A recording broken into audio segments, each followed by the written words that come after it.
the man who survived a rod through his brain. In 1848, a railway worker named Phineas Gage had a terrible accident. If you don't want to hear about it, swipe now. He was using a metal tamping rod to pack explosive powder into rock when it ignited prematurely.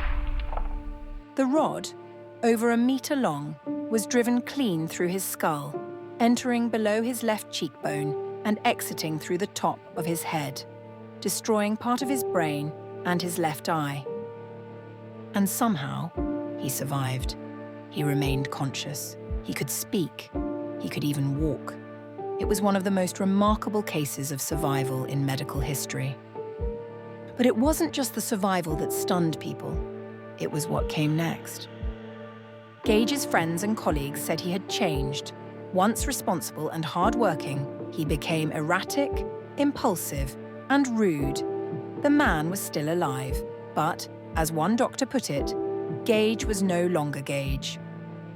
For years, his case was used as early evidence that different parts of the brain control different aspects of personality and behavior, particularly the frontal lobe. And to some extent, that's true. But his story was also misused. Over time, Gage became a kind of neurological myth, a cautionary tale twisted to fit whichever theory of the brain was popular at the time. Some exaggerated his personality changes.